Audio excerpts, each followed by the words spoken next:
Good evening, everybody. It's another chapter, part 3 of crazy stories from my life with Uncle Swamp Ass, and I'm Uncle Swamp Ass. Um,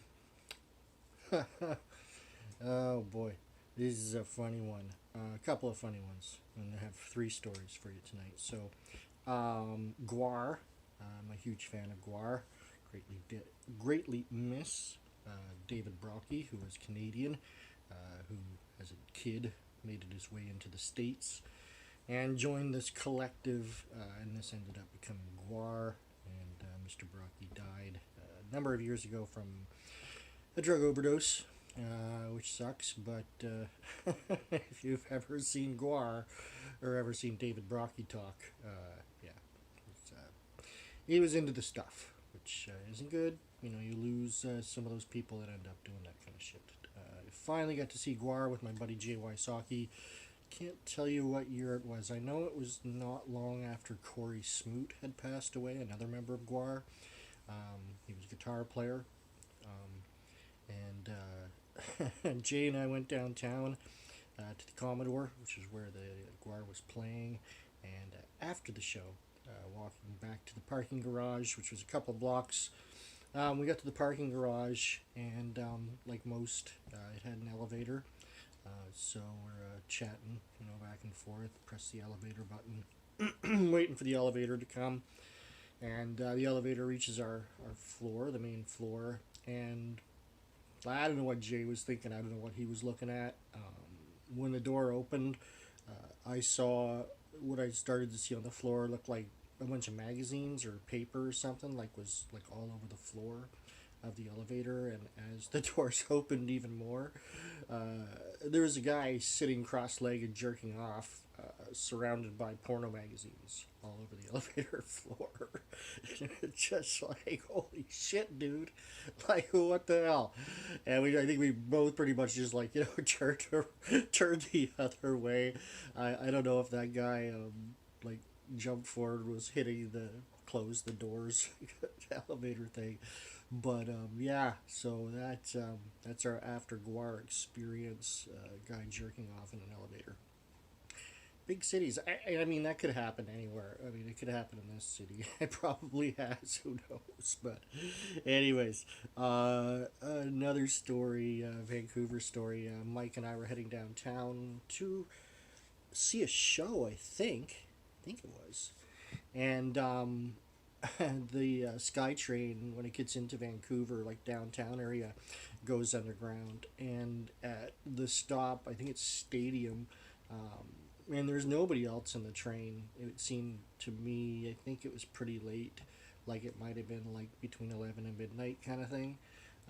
There's nobody that was going down there, and we get to station, SkyTrain station, and this street urchin, bum, vagrant, whatever you want to call him, gets into the car, and he sits across from us. And Mike and I have been drinking and have a little bit of smoke, and so we're pretty giggly. Toby, our boss, once said that he believed that Mike and I quite possibly were the inspiration of Beavis and Butthead. We're not as close as we used to be. I mean, time and marriage and kids and all these things. You separate from some of your best of friends, but we were pretty close back in the day. So yeah, we got each other. That was the thing about Mike and I, was just that a lot of people didn't get us, but we got each other. And so we're giggling at this vagrant guy, and he's like looking at us. He gets in, he's like sitting, like looking at both of us back and forth. He leans forward. Didn't notice at the time that he was in sock feet. He was in sock feet. His socks were pretty gross and crusty. And he removes one of his socks, breaks it up, or bundles it up, and he's looking at Mike and I, and we're like kind of laughing and giggling and stuff. And he starts to stuff this decrepit sock into his mouth. And yeah, there's no other witnesses to this, but yeah, message Mike and ask him about this story, because it did happen the night that this guy shoved his sock in his mouth. Oh man, Vancouver. And then another Mike story that actually didn't happen in Vancouver actually happened in downtown Fredericton. Middle of winter, might have been January, February. Mike and I were at a party. I don't know whose place it was. It was an upstairs apartment on the corner of Regent and King Street. And we were there partying it up. And we left from there maybe after midnight sometime. I don't know. And we're walking in front of King's Place, and it is cold. Like the wind is one of those biting, fucking evil, cold winds, just horrible. And this guy comes walking towards us, and he's like not wearing much. I'm pretty sure he had at least sneakers on, but he was wearing jeans, and he had like a button shirt. Like it might have been a flannel or something. I can't remember, but it was like undone. So like it's like minus 15, 20 or something like that. And this guy is like skin exposed, walking around. And Mike and I are walking beside each other, and just the way that it worked out, like he was going to come like between us, and so we kind of separated. And as we did so, he caught both of us, uh, by our whatever we were wearing, our jackets or sweaters or whatever we had on, and he grabs both of us, and he's like flipping out.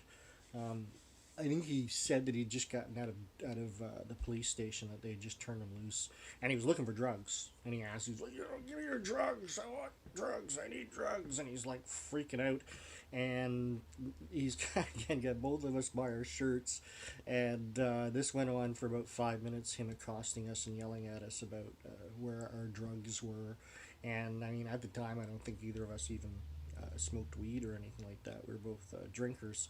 But we didn't have any drugs on us. And this guy was eventually convinced of that and let it go of us. And it was funny because I was waiting for Mike to kick him in the nuts, and Mike was waiting for me to kick him in the nuts. So we were both kind of had the idea of getting away from this guy, but we were both waiting for the other guy to make the move. And of course, neither of us did make the move. So there you go. So there's three stories: the GWAR, masturbation in the elevator, and the sock stuffer in the SkyTrain, and the crazy drugged out guy in Fredericton. Have a good night. Have a good weekend, people. Play safe.